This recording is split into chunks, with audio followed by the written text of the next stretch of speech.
que les acaba de decir. La verdad es que lo que yo soy en realidad soy un Jedi del gobierno abierto, a propósito del tema del lado positivo de la fuerza, y que ayer fue 4 de mayo, cuando los frikis de la Guerra de las Galaxias celebramos. Yo lo que quiero hacer con ustedes en esta tarde, a propósito que somos el último panel, es comentarles un poco en qué contexto este tema de las compras públicas tiene un territorio tremendamente potente para poder abonar buenas prácticas, y a propósito de la excelente presentación de mi gran amigo Pablo Collada, de Ciudad Inteligente, organización de la cual soy fan además, mostrarles un poco qué es lo que está pasando en la región y cómo nosotros podemos aprovechar este momento, porque a diferencia de lo que ha pasado con otras corrientes de gestión pública, en materia de gobierno abierto y de datos abiertos estamos en el momento oportuno, nadie puede dictar cátedra, nadie puede darle lecciones a otros. América Latina es un laboratorio de innovaciones cívicas súper potente, entre los cuales además somos referentes muchos en distintas partes del mundo, a propósito de la Fundación Ciudadana Inteligente y de otras que están haciendo un trabajo muy potente. Entonces lo que pretendo hacer en esta presentación tiene que ver con tres cosas. Uno, hablarles un poco del contexto de gobierno abierto, cómo el gobierno abierto en una segunda parte tiene una presencia muy potente en la región, para terminar de comentarles un poco ¿en qué relación tiene esta nueva forma de gobernar y cómo este modelo nuevo de gobernanza tiene mucha relación con no solamente compartir datos y información pública, sino que con una forma nueva de relacionarse como comunidad, con el sector privado, con la sociedad civil, entre otros? Entonces, lo primero, ¿qué es gobierno abierto? ¿No? ¿Cuáles son, de alguna manera, estas relaciones que existen entre los datos abiertos, gobierno abierto? Y aquí hago una salvedad inmediatamente porque han tenido un día bastante intenso. Gobierno abierto no se puede reducir de manera simplificada a datos abiertos, ¿sí? O sea, los datos abiertos son una herramienta al servicio de las políticas de gobierno abierto, ¿no? Las políticas de gobierno abierto tienen mucho que ver con participación, transparencia, apertura gubernamental, pero también con un diálogo más permanente y una construcción colaborativa con la ciudadanía, ¿no? Y segunda cosa, que probablemente Alejandro se las dijo en la mañana, Barros, ¿no? Gobierno abierto no es gobierno electrónico ni es una fase avanzada de gobierno digital. Gobierno abierto tiene que ver con un nuevo contrato social, a propósito también de lo que nos comentaba Pablo. Esto me recuerda mucho a Benedetti, ¿no? Que en una frase maravillosa decía: cuando uno se aprende las respuestas, te cambian las preguntas. Lo que está pasando en el siglo XXI es que primero el sector público y el Estado en general ya no tiene el monopolio exclusivo para poder resolver los problemas públicos y por lo tanto necesita ayuda. Y esa ayuda hoy día está distribuida en grandes espacios de la sociedad, en el sector privado, en las universidades, en la sociedad civil. Entonces, en este marco, ¿qué es gobierno abierto? Yo utilizo siempre esta imagen porque es muy gráfica de dónde parte la necesidad por el tema del acceso a la información, la transparencia y el gobierno abierto. Si ustedes ven acá aparece un Estado, ¿no? El gobierno, las instituciones públicas, ¿no? Y algo pasa debajo, ¿no? Y aquí contratos, licitaciones, coimas, corrupción, etcétera, ¿no? Y acá está la sociedad civil, que le dice: oiga, yo quiero saber qué es lo que pasa ahí. Yo quiero saber qué es lo que pasa con mis impuestos. Quiero saber cómo se toman las decisiones respecto a lo que a mí me importa. Y en general el gobierno hasta hace un tiempo atrás decía: no se preocupe, a usted no le interesa saber. Eso ha cambiado radicalmente en los últimos años, a propósito también de que felicito a Paraguay porque ha aprobado recientemente su ley de acceso a información pública, pero esto marca un hito definitivo en términos de cómo nos acercamos a la gestión y cómo nos importa la gestión. Entonces, el gobierno abierto tiene que ver con qué, y aquí les voy a dar algunas, digamos, pistas también de lo que hemos venido trabajando con otra gente. Para nosotros, en un trabajo que hicimos con el BID, el gobierno abierto hoy día es una nueva forma de enfrentar lo que tradicionalmente se llamaba reforma del Estado y modernización de la gestión pública en América Latina y el Caribe. Cuando uno ve lo que está pasando con esto en la agenda regional, se da cuenta que esta es una nueva forma de responder a las viejas preguntas, pero de una manera nueva. Pero ¿qué es lo interesante? Ya no solo desde la exclusividad del sector público, sino que en un trabajo colaborativo con otros actores, ¿no?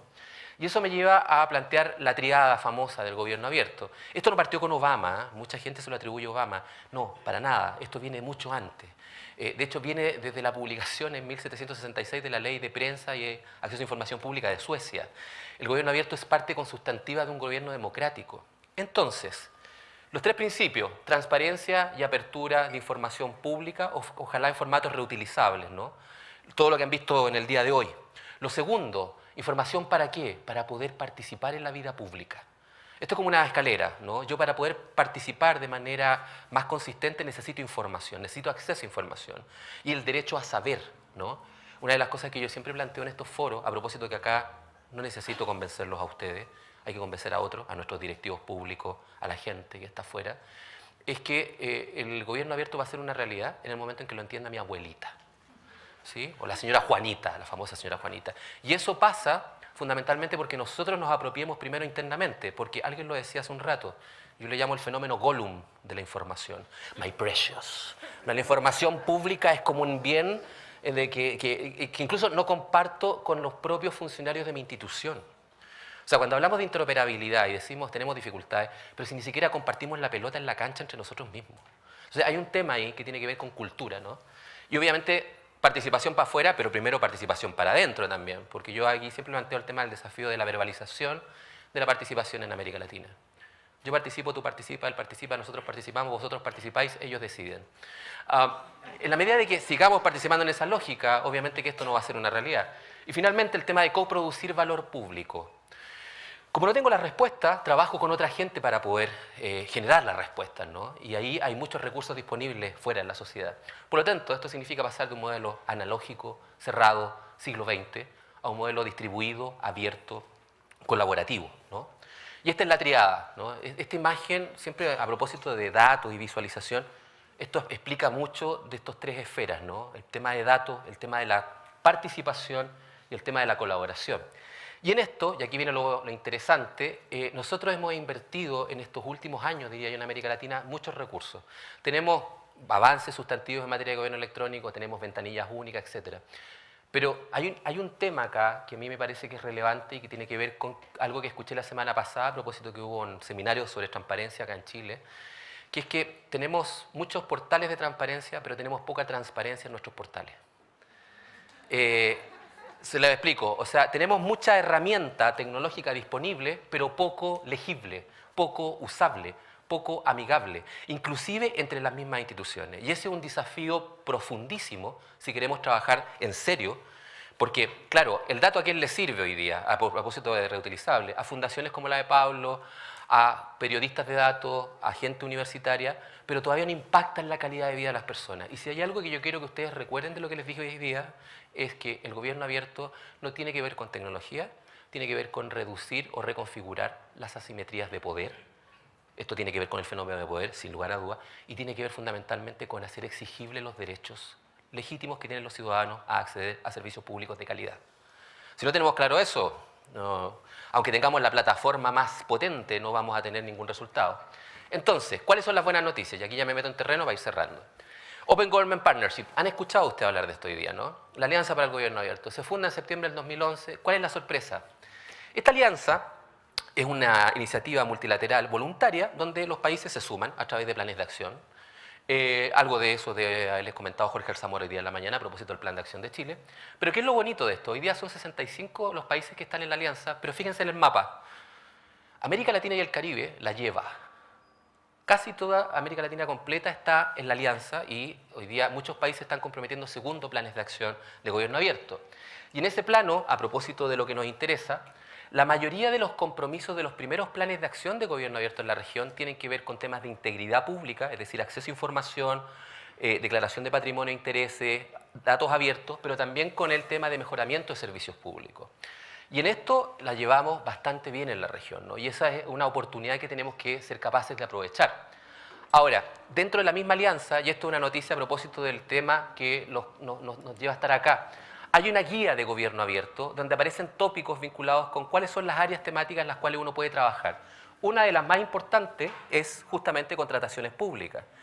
Y dentro de la misma guía aparecen estados de compromisos potenciales. Fíjense ustedes, desde compromisos como más de base, ¿no? Como entregar información sobre las licitaciones o tener procedimientos de contrataciones más claros, más entendibles, hasta temas más innovadores o más, digamos, de vanguardia, como incorporar a la ciudadanía en los procesos de observación de procesos de contratación pública o todo lo demás, digamos. ¿Cómo vamos? Perfecto. Entonces, acá tienen guías ustedes de orientación que les permiten también entender cómo este tema de las contrataciones, que, ojo, hay dos temas en la vida pública que para un ciudadano común y silvestre son, como decía también Pablo, son escritos en arameo. Uno es entender el presupuesto público. O sea, yo que soy especialista o algo, cacho, algo entiendo de gestión pública, cuando veo el presupuesto de cualquier país me da ataque de pánico. O sea, la nomenclatura técnica que tiene un presupuesto es tremendamente compleja. Y lo otro tiene que ver con los procesos de contratación y compras públicas, ¿no? O sea, que es un terreno en el cual si uno no tiene un conocimiento de base, se pierde, ¿no? Y bueno, y eso me lleva un poco a qué herramientas existen sobre esto, más allá del tema de los portales. Lo que hoy día veían justamente en el Banco Mundial, creo, el tema de los estándares de contratación abierta, que a propósito, como yo soy un fan, entonces les muestro que yo tengo la polera de Open Contracting acá, de Future is Open. Eso va para ti, para que tú le digas a la gente que cuando regala polera en la hackathon uno las usa, y que no solamente son maratones donde uno toma mucha bebida energética y come pizza, que se nota acá en el cuerpo. Entonces, la publicación de datos y los estándares son importantes porque permiten esta cosa de tener flujos de información, ¿no? Y ser mucho más transparente y, ojo, mucho más confiable. El tema de la confianza en esto es fundamental. Es el pegamento de la sociedad. Lo que está pasando aquí en Chile tiene que fundamentalmente que ver con esto, ¿no? Con la pérdida de confianza. Y como mostraba además también acá de Paraguay, que yo estoy muy contento de que estén avanzando en estos temas, cómo esto llevarlo a la práctica, fíjense ustedes, una de las cosas interesantes es esta cosa tan rara de los presupuestos o de la información pública, presentarlo en un formato de visualización, como les decía antes, que lo entienda mi abuelita. Y que permita entender también cómo se procesan las políticas públicas, cómo se toman las decisiones basadas en evidencia. En el caso de Chile tenemos un portal bastante interesante, pero ¿qué es lo más interesante del portal? No solamente son los datasets que hay publicados ahí, sino que las aplicaciones desarrolladas a partir de esos datasets. Y aquí yo quería tomar el caso, porque hay de Chile Compra una aplicación, etcétera, pero una de las que a mí me parece más potente de cómo se configura este espacio es la de iFarmacias, que no sé si ustedes la conocen o la habrán oído hoy día, que no solamente utiliza datos públicos para saber dónde están las farmacias de turno, cuando uno tiene una emergencia en la noche, sino que cuando tú vas a la farmacia que te georreferencia en la aplicación, si está cerrada, te invita a fiscalizar. Y eso es lo importante. O sea, el sector público no puede tener fiscalizadores en todo momento. Y resulta que acá hay una aplicación que permite que el ciudadano tome parte y sea parte de la solución del problema, ¿no? Y bueno, también, a propósito que está Claudio por ahí, todo lo que se hace a través de Analisa, ¿no? Que aquí hay, esto es una mina de datos que hay que sacarle provecho. No solamente desde el punto de vista del control y fiscalización, sino que desde el punto de vista de los negocios privados. O sea, hay mucho aquí en el ecosistema que trabajar. En el caso de Colombia, por ejemplo, tiene Mapa Regalías, que también es una plataforma muy interesante, donde uno puede ver en tiempo real, ¿no?, el catastro de inversiones públicas, las fechas, si se están cumpliendo o no, etcétera, etcétera, por cada uno de los departamentos. O sea, hay muchas iniciativas. Todas estas son de gobierno. Pero veamos el otro lado, y aquí viene lo maravilloso, ¿no?, de fundaciones de la sociedad civil, organizaciones de la sociedad civil. Open Knowledge Foundation hace años tiene Open Spending, donde nos enseñan a nosotros los usuarios a decir, oiga, usted tiene derecho a saber en qué se gasta su dinero. Y ellos tienen una aplicación, más allá de los datos que tienen de distintos países, sobre dónde van tus impuestos. ¿Y qué es lo interesante de dónde van tus impuestos?